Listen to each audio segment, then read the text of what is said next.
Okay, folks, let's get started. In this video topic, we're going to talk about a few different categories of defenses. Now, the defense attorney is saying things all along the way, and it's all designed to defend against the charges, but there are different conceptual categories here. They arise in different points in the criminal trial or in the criminal proceedings, and these different categories have slightly different legal effects. So away we go. Now, while the prosecution case is proceeding, the defendant might be trying to establish a defense all along the way.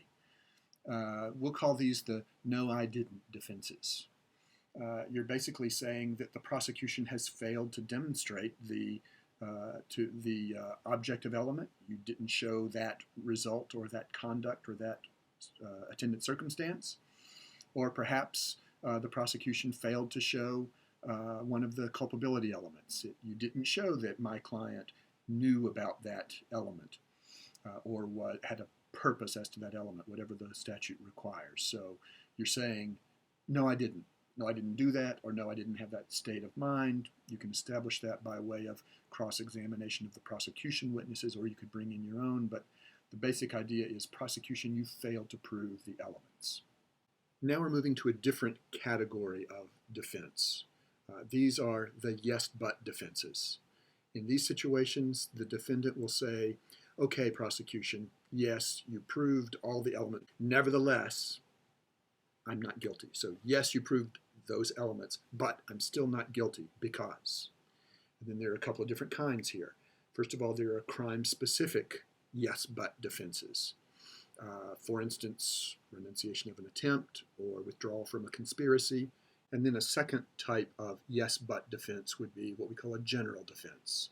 That is, it's not specific to conspiracy or to attempt, but it applies across lots, perhaps all of the different types of substantive crimes.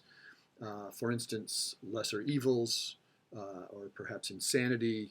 For these general defenses cutting across different crimes, again, you are admitting, yes, the prosecution proved the elements of the offense, but because of this other thing going on, I'm not guilty of the crime.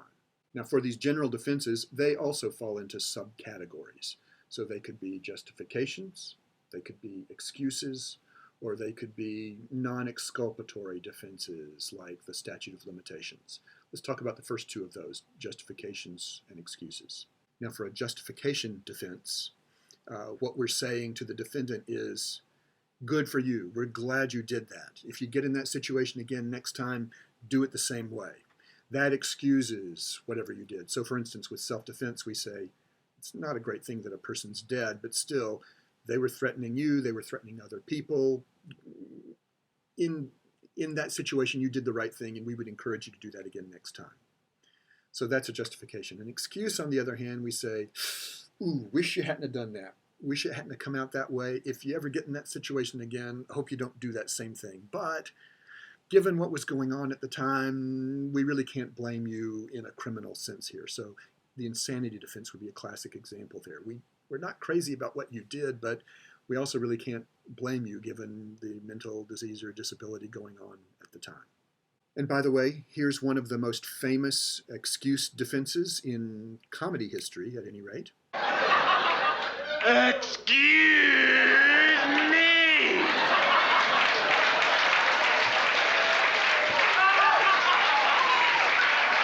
I'm sorry, I'm pissed!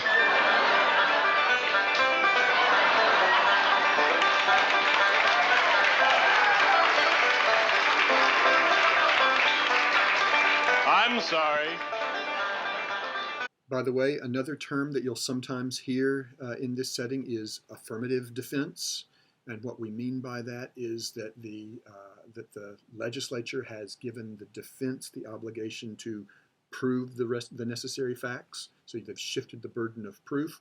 Normally, of course, due process requires that the prosecution carry the burden of proving each of the elements of the offense. But there are certain defenses, we call them affirmative defenses, where the defense has the obligation to put into evidence the facts that would, support a jury in thinking, yeah, that's not a crime. There was a defense proven there. Now, this idea of an affirmative defense becomes relevant as we sort of figure out whether it matters whether a defense is called a justification or an excuse.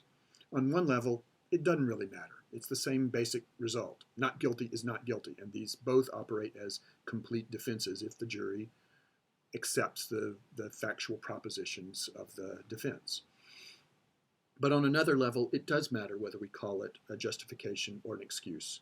For one thing, the law is more than just the results. It's also a statement of what kinds of behaviors are right or wrong, praiseworthy or not. So, for example, there's a lot of debate in the context of what's called battered women syndrome, asking, should it be called a justification or an excuse? That's part of asking, should we think of this as blameworthy conduct, apart from whether it is effective as a defense to criminal charges. Another practical reason why it matters whether a crime is called a justification or an excuse is the burden of proof. As I've mentioned, the legislature can call certain defenses affirmative defenses and shift the burden over to the defense. And they tend to do that more often for excuses rather than for justifications.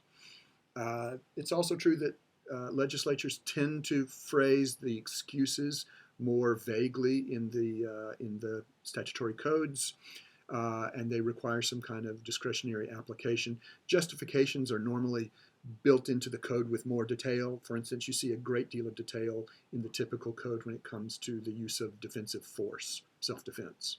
Finally, the difference between justification and excuse matters when it comes to the actions of third parties.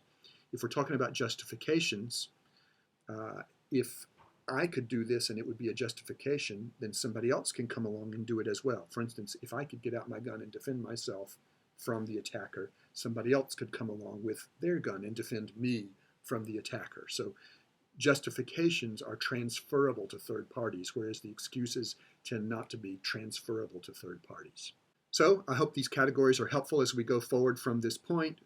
Probably the most important one to remember is the difference between the no, I didn't defenses, that is the failure of proof defenses, versus the yes, but defenses, including these general defenses like justifications and excuses. So we'll talk about this the next time we get together.